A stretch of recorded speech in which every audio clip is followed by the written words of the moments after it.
C'est simple et disponible pour tout le monde. L'application DALL-E, il suffit d'écrire le Cervin au coucher du soleil selon Van Gogh.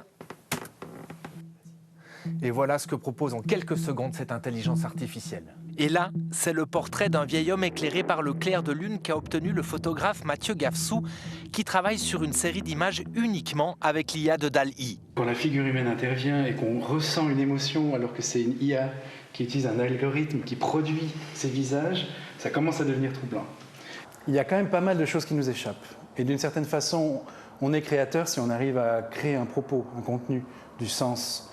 Et c'est ça qui est le plus important. Mais on est co-créateur, je pense, d'une certaine façon. Et c'est étrange d'être co-créateur avec une entité qui n'est pas vivante. Troublant, n'est-ce pas? Une IA peut-elle remplacer l'artiste lui-même? Par exemple ici, le plasticien David Curchod oserait-il demander à DALL-E de terminer cette œuvre-là sur laquelle il est bloqué? Par exemple, dans ce qui est derrière moi, là, le projet, s'il n'y a pas de projet. Donc, comment est-ce que je pourrais demander à une intelligence artificielle de trouver la suite? Donc, finalement, être un artiste, c'est faire des choix. Et finalement, de donner le choix à l'intelligence artificielle, c'est déjà faire un choix d'artiste. Comme tester les limites de l'immense potentiel de DALL-E. On le voit ici dans cette démo où l'IA relie seule un Renoir à un Munch.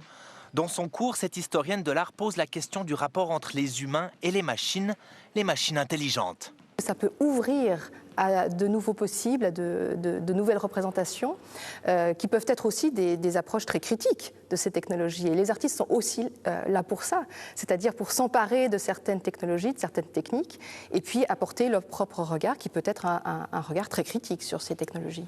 Et c'est bien ce regard critique que doivent transmettre les musées pour créer le débat, surtout lorsqu'ils exposent des images issues de l'intelligence artificielle. C'est toujours la question de savoir si une image a une place dans un musée ou pas, c'est la première question qu'on se pose dans ce genre de situation.